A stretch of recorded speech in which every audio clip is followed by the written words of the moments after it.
दमा, फेफड़ा cancer, TB आदि से है परेशान तो Iman TB chest and heart care clinic है एक बेहतर समाधान। संपर्क करें डॉक्टर आजाद आलम से, centre point, Chakia road, Siwan. अभी हम मौजूद है सिवान जिले के स्टेशन के अपोजिट में और यहाँ पे यूनिटी क्लब ट्रस्ट का आज ऑफिस का उद्घाटन हुआ। हालांकि ये 3 साल से कार्यरत है सिवान में खास करके, और भी सारे सिवान में बहुत सारे ग्रुप चलते हैं लोगों के सुरक्षा और रक्षा के लिए। जिस तरीके से देखा जाता है खास करके स्टेशन पे, जिस तरीके से वहाँ पे चोर घूमते रहते हैं। हालांकि जिस तरीके से अनमोल जी पहले बताया भी कि स्टेशन, खास करके स्टेशन ऐसा जगह है जहाँ पे चोर घूमते रहते हैं, पॉकेट मार घूमते रहते हैं, जिसके लिए खास करके यहाँ पे यूनिटी का काफ़ी आवश्यकता है। और हालांकि जिस तरीके से इन्होंने कहा कि कोयले के खदान से ही निकलते हैं हीरा, उसी तरीके से बादल जी एक तरीके से हीरे साबित हुए हैं। आइए हम आज इनके ऑफिस का उद्घाटन हुआ है, इसी के बीच हम चर्चा करेंगे इनसे। खास तौर पे हम सारे इनके मेहमानों से हम बात करेंगे। इससे पहले अपना परिचय दे दें, मैं समीर हाशमी और अनमोल जी से हम पहले बात करते हैं। अनमोल जी, जैसे कि आपने पहले इंट्रोड्यूस किया और बताया कि जिस तरीके से ट्रस्ट, और भी बहुत सारे ट्रस्ट हैं सिवान में, जिस तरीके से आज बादल जी का ट्रस्ट का आज ऑफिस का उद्घाटन हुआ। हालांकि 3 साल से काम कर रहे हैं ये, किस तरीके से काम चल रहा है इनके ट्रस्ट द्वारा और क्या कुछ लोगों की सुविधा मिल रही है? देखिए, बादल जी को पहले कार्यालय के ओपनिंग के लिए बहुत बधाई दूंगा आपके चैनल के माध्यम से। बादल जी पहले हमारे मित्र हैं, जो रेलवे जंक्शन पे इनका घर है। यहाँ के यूथ को बदलना बहुत मुश्किल है। समाज सेवा अलग अलग क्षेत्र में अलग अलग लोग कर रहे हैं, लेकिन जो यहाँ का यूथ है, यहाँ के लोगों को जोड़कर 50 की संख्या में, 100 की संख्या में काम करवाना बहुत मुश्किल है। उस मुश्किल को यही जानते हैं उसका कैसे सामना करते हैं, क्योंकि यहाँ के युवा को ज़्यादा मन लगता होगा जंक्शन पे घूमने में, बस स्टेशन पे घूमने पे, चाय पीने में, सिगरेट पीने में। लेकिन जो इस सोच को बादल जी ने बदले, क्योंकि बादल जी को हम बहुत करीब से जानते हैं। बादल जी इस सोच को बदल कर NGO को 3 साल पहले शुरू किए। समाज में कोरोना काल को लेकर हो, ऑक्सीजन काल में हो, या जंक्शन पे लोगों को भोजन खिलाना हो, दवा देना हो, या जो शिक्षा से वंचित हैं उनको शिक्षा के प्रति जागरूक करना हो, या किसी को रास्ते में किसी का एक्सीडेंट हो जाए तो उसको सदर अस्पताल इलाज कराना हो, रक्त की आवश्यकता कभी परे 12 बजे रात को तो उस समय रक्त की आवश्यकता कराना हो। इन सारे साधन को यहाँ के यूथ को साथ ले जाकर काम करना बहुत ही मुश्किल है। इस बादल जी इस मुमकिन काम को, जो नामुमकिन उसको मुमकिन बना दिए हैं, इसलिए बहुत ही गर्व होता है, बहुत ही खुशी होता है कि हमारे बादल जी हमारे भाई है। और इनका संस्था हमारे संस्था में कोई अंतर नहीं है, हम लोग दोनों के भाई है लोग। जरूरत पड़ता है, जब ज़रूरत पड़ता है लड़ने का, तो कोई बैनर का यहाँ ज़रूरत नहीं पड़ता, हम दोनों के साथ जाकर लड़ते हैं। बहुत सारे चैनल के माध्यम से कोरोना काल में जी न्यूज़ पे, न्यूज़ 18 बिहार जाकर में दिखाया भी गया है कि अनमोल बादल की टीम मोटरसाइकिल लिए निकल गए ऑक्सीजन पहुँचाने, मोटरसाइकिल लिए निकल के खाना पहुँचाने। तो ये एक उदाहरण है समाज के लिए, जो कहते हैं कि ये संस्था अलग अलग है। उन समाज के लिए जो निगेटिव सोचते हैं उनके लिए तमाचा है कि जब भी जरूरत पड़ता है खड़ा होना, हम दोनों के साथ भाई की तरह खड़ा होते हैं। हमारी विदित जी है, हमारे सर्व स्माइल फाउंडेशन के कैफ सुल्तान जी है, हमारे बड़े भैया अमित भैया है। जब भी हम लोग 4-5 संस्था, 6 संस्था सिवान जिले में है, जब भी काम की बात आती है तो हम सभी लोग एकजुट होते हैं। अब कार्यालय बन गया तो अब मेरा स्थान, मेरा कार्यालय, उसके बाद एक और कार्यालय बन गया। जब हम लोग का ये 2-3 स्थान हो जाएगा तो जब भी मौका मिलेगा किसी विषय पर चर्चा करने के लिए, तो हमें किसी चौक चौराहे की आवश्यकता नहीं पड़ेगी, किसी मैदान की आवश्यकता नहीं पड़ेगी। एक बंद कमरा रहेगा जहाँ पे हम 20-25 की संख्या बैठकर अनेकों कामों में विचार कर सकते हैं। जैसा कि हमारे अल्ताफ़ भाई ने बताया कि बहुत सारी समस्या समाज में है, तो बहुत अच्छा लग रहा है इनके विचार को जान करके। हम सबको मिलकर काम करना चाहिए, क्योंकि बहुत सारे समाज सेवी का ये सोच उतना नहीं हो पाता है। सभी को लगता है मैं अकेले काम करना, अकेले नाम कमाना, अकेले बैनर, अकेले फ़ोटो। जब ऐसा सोच आता है तो हमें गर्व होता है कि हमारे सिवान जिले में ऐसे संस्था है जो बैनर को हटाकर, नाम को हटाकर समाज के विकास के लिए सोचती है, सिवान जिले के विकास के लिए सोचती है। तो इससे बड़ी खुशी हमारे लिए नहीं हो सकता है। हम सभी को मिलकर एक साथ काम करना है। और तमाम युवाओं को आपके चैनल से हम संदेश देना चाहेंगे, बताना चाहेंगे कि जब भी मिले आपको मौका समाज में अपना योगदान देने का, तो योगदान दीजिए। अपने फालतू 1-2 घंटा समय गलत चीज़ों में ना बर्बाद करें, कि उसका कोई रास्ता नहीं है। अंत में जाकर आपको सिर्फ नुकसान ही होगा। आपको खुद अफसोस होगा, काश उस समय हम सही चीज़ में दिए होते। तो आपके चैनल के माध्यम से ये बात में लोगों तक जानी चाहिए कि समय को बर्बाद ना करें। जब भी अपने काम के अलावा, पढ़ने के बाद, अपने परिवार का काम करने के बाद, 2 पैसा कमाने के बाद जो समय मिले वो समाज के लिए दें, क्योंकि समाज को, युवाओं की बहुत ज़रूरत है। जय हिंद, जय भारत। अच्छा, आपने जिस तरीके से शिक्षा को लेकर खास करके बात किया, शिक्षा को लेकर आगे लोगों को आना चाहिए। हालांकि आप भी युवा हैं और यहाँ पे तमाम लोग युवा ही हैं। अगर युवा चाहे तो किस तरीके से शिक्षा को आगे ले जा सकते हैं? देखिए, कहते हैं कि जिस ओर जवानी चलता है उस ओर जमाना चलता है। जवानी चाहे तो, यूथ चाहे तो कुछ भी कर सकता है, और हम ही लोग देश को भी बदल सकते हैं और अपने समाज को, अपनी कम्युनिटी को, हर चीज़ बदल सकते हैं। और शिक्षा एक ऐसा माध्यम है कि आपको उसके शिक्षा होने के बाद, आपको शिक्षित होने के बाद आपको किसी चीज़ की मांगने की ज़रूरत नहीं पड़ती है। बिल्कुल अपना हक ले सकते आप अपना हक ले सकते हैं। तो हम अपने भाइयों से और सभी भाइयों से कह रहे हैं कि हम लोग एक हैं, कोई यहाँ बैनर की ज़रूरत नहीं है। यहाँ सिवान की बात होगी, अपनी बिहार की बात होगी, भारत की बात होगी। हम लोग बैनर से नहीं काम करना है, टैग से नहीं काम करना है। हम लोग इंसान हैं, इंसानियत के नाते काम करना है। और शिक्षा एक ऐसा माध्यम है कि हम लोग सब कुछ बदल सकते हैं। लोग छुरी वाले हाथों में कलम दे सकते हैं। लोग माफिया हो, गुंडा हो, किसी को भी, इस विचारधारा के लोगों को भी बदल सकते हैं लोग। शिक्षा एक ऐसा माध्यम है जिससे हम लोग हर फील्ड में काम कर सकते हैं, हर फील्ड में बदल सकते हैं, हर चीज़। जैसे कि आप एक डॉक्टर का हम आपको बताएं, बहुत ऐसा होता है कि हम लोग खुद नहीं पढ़ पाते हैं। हम लोग खुद नहीं पढ़ पाते हैं कि क्या लिखा है। नॉर्मल पैरासीटामोल, कालपोल लिखा रहेगा, सबको मालूम है, बट पढ़ नहीं पाते हैं। रीज़न क्या है? उस फील्ड में हम नहीं हैं। बट थोड़ा अपने आप को जोड़ लगाएंगे, थोड़ा सा अपने आप को अपने कंफर्ट जोन से निकालेंगे, अपने सेल से निकालेंगे, हम उस फील्ड में जाएंगे, थोड़ा आगे बढ़ेंगे, तो हमको ये मालूम चलेगा कि हाँ भाई, इस तरह पैरासीटामोल लिखते हैं, कैसे लिखते हैं। लिख तो हम भी लेते हैं, बट वो नहीं पढ़ पाते हैं। बहुत लोग ऐसे हैं जो नॉर्मल जांच भी होता है तो भाई सीबीसी होगा, जो भी हो गया, वो नहीं पढ़ पाते हैं। एक नॉर्मल रिपोर्ट आता है आपका ब्लड का, शुगर का, तो वो भी नहीं देख पाते हैं।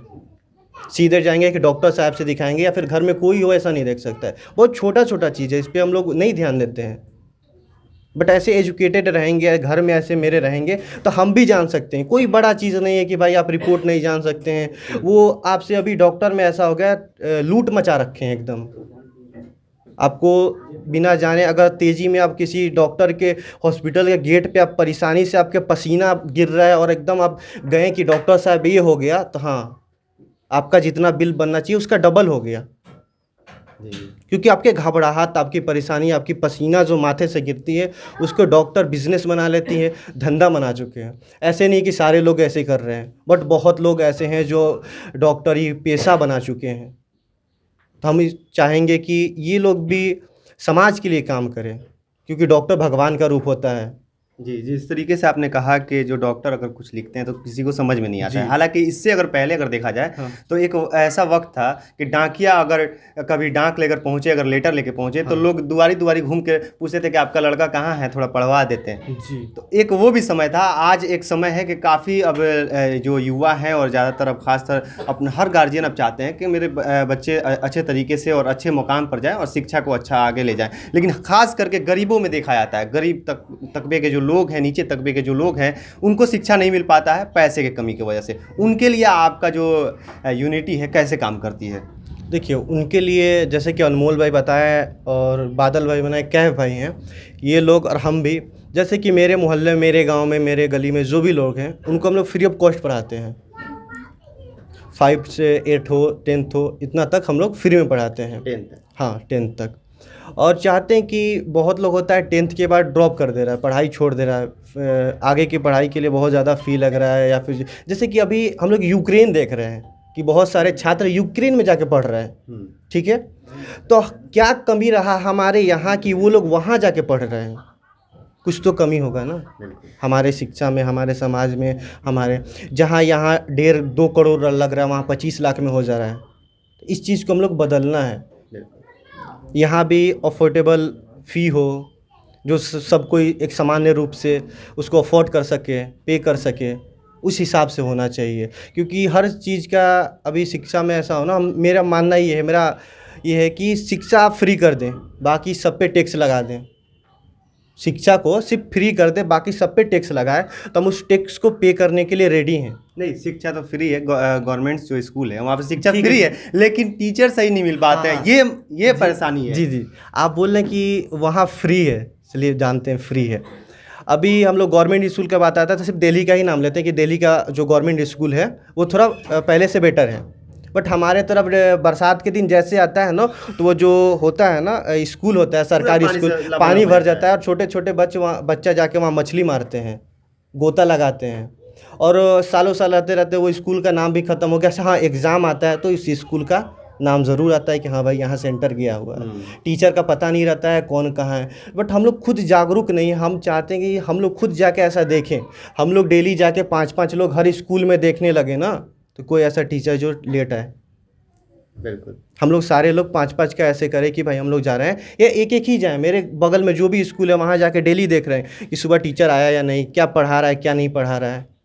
बिल्कुल। इस आप तरह लोग भी आज प्रतिज्ञा लीजिए कि आज से हम स्कूल में जाकर देखेंगे कि किस तरीके से टीचर पढ़ा रहे हैं। हालांकि जिस तरीके से अभी देखा जाता है कि स्कूल में अच्छी शिक्षा नहीं मिले, वैसे देखा जाता है टीचर बैठकर पेपर पढ़ रहे हैं, मैडम जाके उधर कुछ बीन रही हैं, तो बच्चे क्या पढ़ेंगे वहाँ पे? ये शिक्षा तो फ्री दे रही है सरकार। हाँ, शिक्षा दी तो कमी हमारे अंदर ही है ना। हम जाकर एक दिन उसको बोले ना, हम एक जीरादेव क्षेत्र में स्कूल है, वहाँ गए, पहला दिन गए तो जैसे सवाल किए तो बोल रहा है बहुत बोल रहे हो।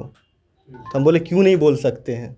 नॉर्मल सा जो कन्वर्सेशन जो हुआ उनसे हुआ मेरा कि बहुत बोल रहे हैं, क्यों नहीं बोल सकते हैं।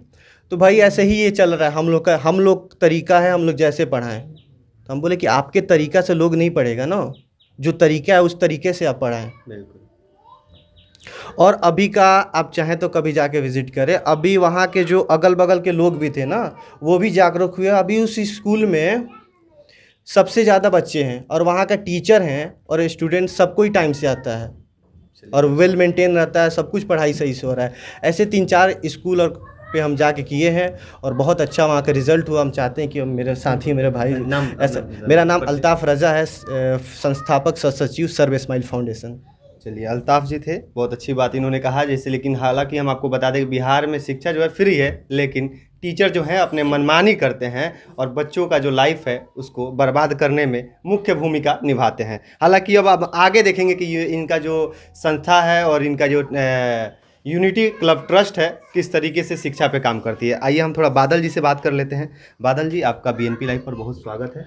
सबसे पहले मैं आपको धन्यवाद देना चाहता हूं कि आप अपना कीमती समय निकाल के हमारे संस्था के जो कार्यालय उसके ओपनिंग में आए हैं। और मैं सभी अभिभावकों, मित्रों एवं भाइयों को धन्यवाद देना चाहता हूं जो हमारे इस छोटे से कार्यालय के ओपनिंग में अपना बहुत ही कीमती समय निकाल के आए हैं। अच्छा, यूनिटी क्लब ट्रस्ट को 3 साल पहले से काम कर रहा है। यूनिटी क्लब ट्रस्ट 3 साल पहले से काम कर रहा है और 3 साल के बाद आज ऑफिस का ओपनिंग हुआ। इतना समय क्यों लग गया ऑफिस खोलने में? देखिए, संस्था तो बहुत पहले से काम कर रही है, लेकिन ऑफिस खोलने में समय इसलिए लग गया कि हम लोग अपने पॉकेट मनी से ही सारा काम करते हैं। तो उसमें से एक बजट बनाना और ऑफिस बनाना ये बहुत बड़ी बात थी। और मैं इस ऑफिस में बता दूँ, इस ऑफिस में हम लोग का भी जो राशि लगा है बहुत ही कम लगा। इसमें सारा मेरे पिताजी का सहयोग रहा है, उन्हीं के द्वारा ये सारा ऑफिस बनवाया गया। और अच्छा, मतलब खुद की राशि से आपने ऑफिस बनाया और उसके बाद ये जो आपका यूनिटी ट्रस्ट क्लब है उसको आपने खुद से सारा मेंटेन आप खुद करते हैं अपने पॉकेट से। हालांकि देखा जाता है सिवान में बहुत सारे चलते हैं यूनिटी क्लब और भी बहुत सारे संस्था चलते हैं सिवान में। क्या इसको लोग बिजनेस या कुछ कमाने का पर्पस बना लिए हैं क्या सिवान में? मतलब बहुत सारे हैं। देखिए, मैं किसी के बारे में कुछ नहीं कहना चाहूँगा, लेकिन संस्था तो बहुत है सिवान में। हम तो पता करते हैं तो इतनी संस्था, हमारे मोहल्ले में इतनी संस्था है कि हमको पता नहीं है, लेकिन वो एक बिजनेस के तौर पे खोला गया। अब सिवान में 3-4 ऐसी संस्था है जो आप सुनेंगे कि एक्टिव है। जैसे सौर स्माइल फाउंडेशन हुआ, सोसाइटी हेल्पर ग्रुप हुआ, और हम लोग के अभिभावक अमित भैया का अमित वेलफेयर ट्रस्ट, विनीत जी का डेनियल क्लब, और 1-2 DVDT है, और सिवान ब्लड डोनर क्लब है, लायंस क्लब है। 2-4 यही कुछ संस्था है जो सिवान में हमेशा आप देखेंगे कि एक्टिव रहेगी।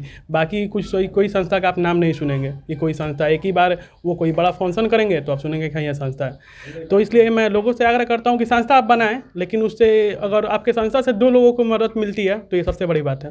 उससे संस्था जरूर किसी को मदद मिलनी चाहिए। संस्था का मतलब होता है कि जो गरीब हैं उनको कुछ मदद मिले। जो सिवान में बहुत सारे संस्था है और यूनिटी क्लब ट्रस्ट सभी संस्था से अलग क्या है इसके अंदर? इसमें सर हम लोग ये संस्था को बनाए थे यूनिटी के लिए। और मैं जिस मोहल्ले में हूँ, इस मोहल्ले का नाम एक दक्षिण टोला है। और आप लोग को बताना है कि ज़रूरत नहीं है कि दक्षिण टोला कितना बदनाम मोहल्ला हुआ करता था, लेकिन आज के समय में इस मोहल्ले के बच्चे बदलते जा रहे हैं। आज हम लोग जब स्टार्ट किए थे इस संस्था को 10-15 आदमी थे, लेकिन आज मोहल्ले के सभी लड़के जुड़ रहे हैं। जो इस मोहल्ले में एक से एक नशे करते हैं लड़के, एक से एक क्राइम भी करते हैं आज की डेट में भी, लेकिन इस सब चीज़ों से वो उधर से छूट कर इधर आते हैं। तो ये हमारे लिए बहुत बड़ी बात है। अगर मैं 10 जो बच्चे हैं जो नशा करते हैं, अगर उनमें से 2 मेरी टीम से जुड़ जाते हैं तो हमारे लिए बहुत सौभाग्य की बात होगी। और ये हमारे लिए थोड़ा अपना परिचय दे दीजिए। अमित कुमार सिंह। अमित कुमार सिंह जी, आपने भी बहुत अच्छा स्पीच दिया। आपका भी स्पीच सुनकर अच्छा लगा, जिस तरीके से आपने शराब पे चर्चा किया।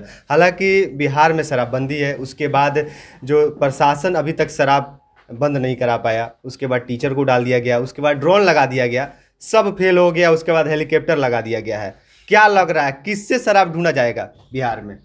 शराब की जो समस्याएं हैं, तो ये जो सामाजिक संस्थाएं हैं, जो युवा वर्ग लगा हुआ है, ये सकारात्मक संदेश युवाओं में जा रहा है, युवाओं का आत्मबल बढ़ रहा है। इसी से समाज नशा से युवा मुक्त हो सकते हैं और शराब से दूर हो सकते हैं।